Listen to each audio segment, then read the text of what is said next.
person earlier today on this very thing, and she was in a bad job situation, and she actually had encountered a pretty awful situation at work with her boss. So she thinks, I've got to get out of here. I've got to stop, I've got to get another job. So I took her through her worst situation was literally that she would not find a job, that she'd be alone. She's single. She said, I'd be alone. I would have no one to help me. I'd be destitute, everything. And when she got to a certain part, and I kept going, and then what, she just would not be able to, she couldn't speak. That's how scared she got. And that's when I knew she was at the heart of her fear. So the other thing, if somebody can't keep going when you do and then what, you have hit the heart of the fear. You might even want to think about, like if you were going to pull a dandelion up to get rid of it, you've got to pull the root up. You can't cut it off or, mow it because it's going to come back. You've got to get the root. So one of the things the and then what does is help you to figure out where the root is. And so as you do this, again, the power of your fear diminishes. I always like to use the example of the Wizard of Oz, by the way. When Dorothy and her friends happen upon Oz, they're completely frightened by the wizard. And if you recall, all the smoke and grandeur and noise, he seems all powerful. And pretty soon, if you recall, the dog Toto pulls back the curtain, only to find that this very scared little man is manipulating the image of the wizard. Or we could say the image of Dorothy's fear, because that's really what, in a certain way, it was, an image of Dorothy's fear. Now, with the wizard exposed, suddenly her fear dissipates, and she realizes, wow, this was all an illusion. And it only had the power that her mind was giving to it. So, such is the same with us and our fears. So we all experience some type of fear from time to time. And, that's certainly different than living primarily in a state of fear or worry. But in order to work through your fears, you actually have to separate your problem itself from your worrying behavior. And what I mean by that is you don't want to focus on what may happen to you as though you're a passive recipient, but focus instead on what you can do. That would be really important. What are you actually able to do? Because, again, the whole sort of wizard thing is that something's going to happen to you and you will have no power. Well, no, you've got power. You're co-creating your life.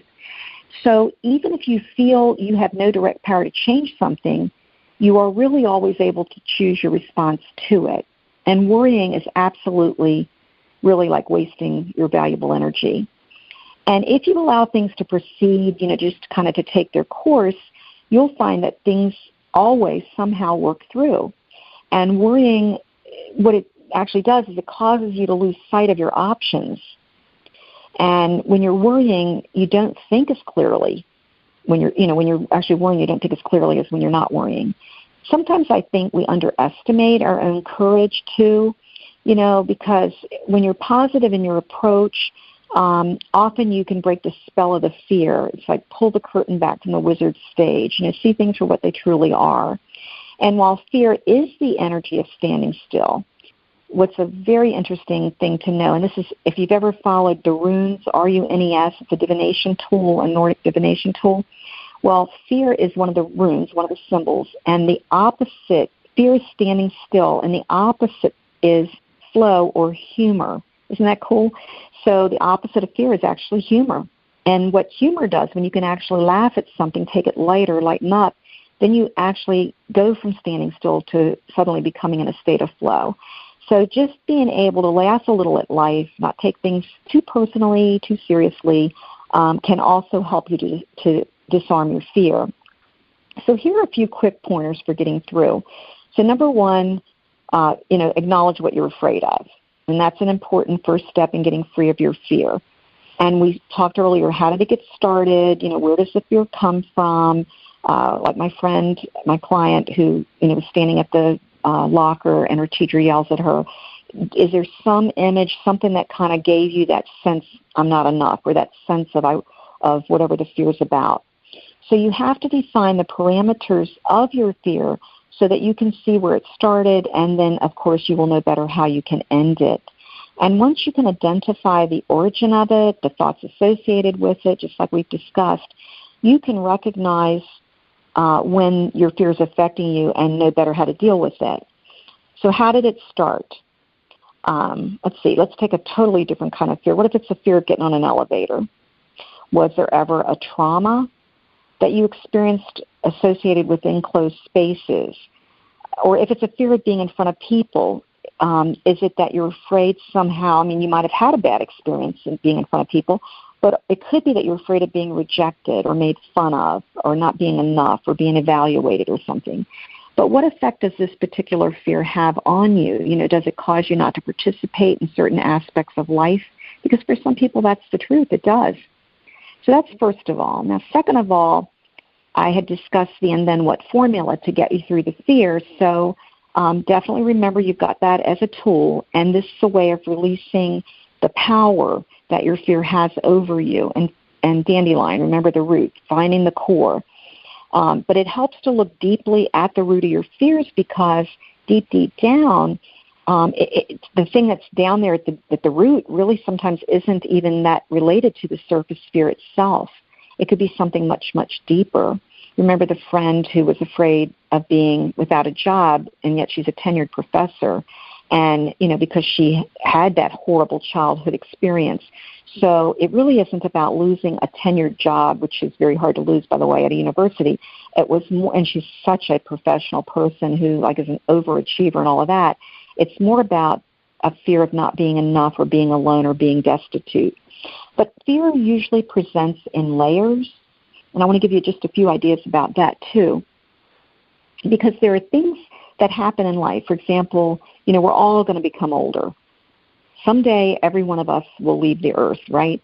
And not only will we die someday, not to be morbid, but it's a reality, we also know our kids are going to leave home someday if we have kids, or we hope that someday they leave home. But basically, you know, there are things that require action where we have to make decisions.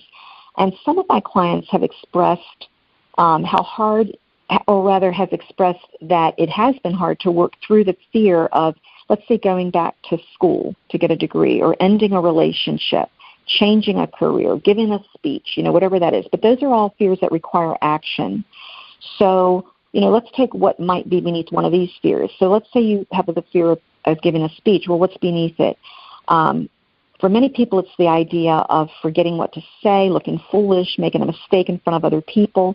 So maybe that fear is, or a layer of it, is about rejection or the feeling or loss of image or just failing in general. And so there are things beneath the layers, and you know, it's believed that at the bottom of all our fears is the fear that we won't be able to handle what is going to happen or what life's going to present. So we'll talk about that when we come back. But it is time for a break. I'm Dr. Cynthia Bischoff, your host for Heart Living with Dr. Cynthia Bischoff. Dreamvision 7 Radio Network is the media partner for Omega Institute.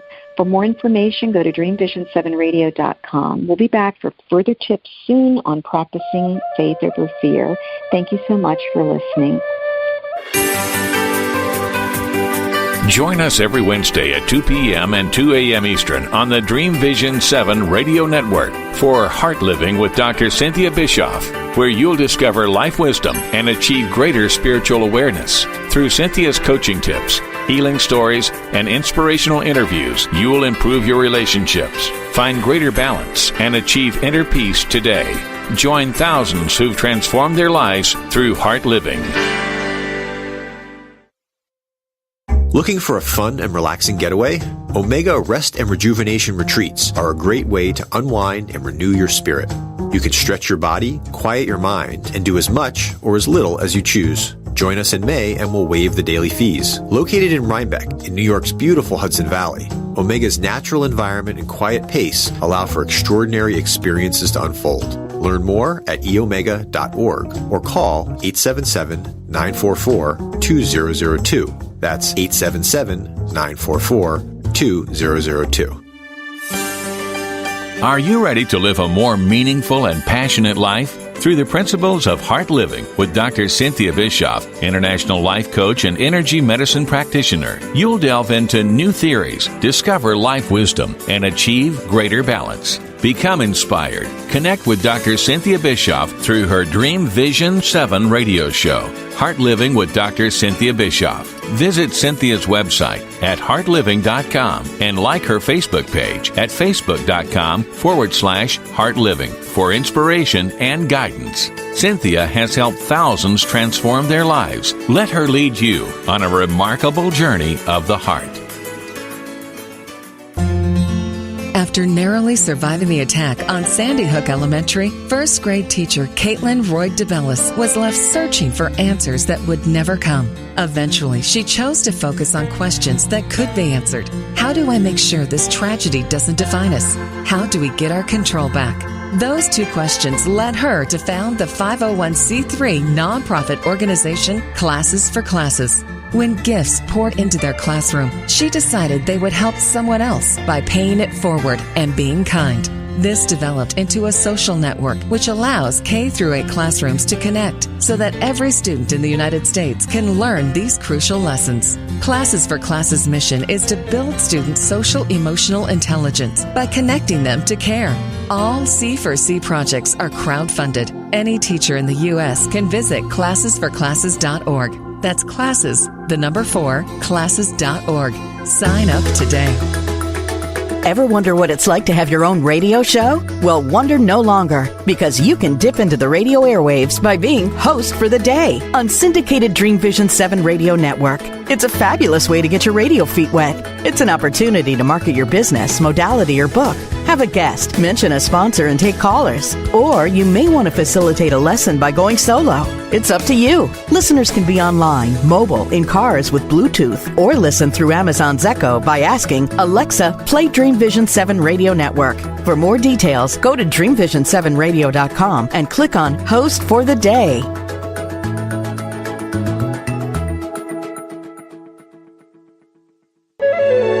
This is Dreamvision 7 Radio Network, uniting mankind with universal love.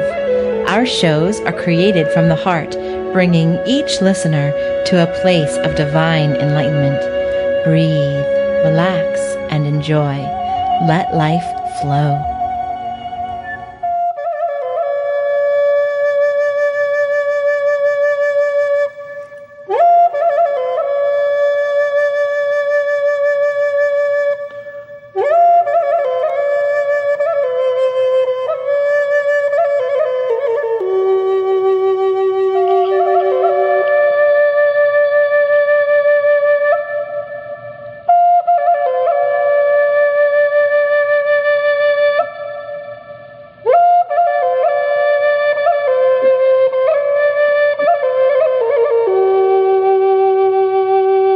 Welcome back. You're listening to Dreamvision 7 Radio. I'm Dr. Cynthia Bischoff of the Heart Living with Dr. Cynthia Bischoff show. Dreamvision 7 Radio Network is a media partner for Omega Institute. Our topic is practicing faith over fear. Now, before the break, we talked about layers of fear and looking at the bottom of all the layers and coming up with the concept that it's believed that at the bottom of all these fear layers is the fear that you would not be able to handle what life is going to present you with, which I find, just, again, very interesting. And back to the speech example we were working with, it would maybe look something like I can't handle looking like a fool in front of other people, okay, or just not being able to say the next sentence or whatever it is.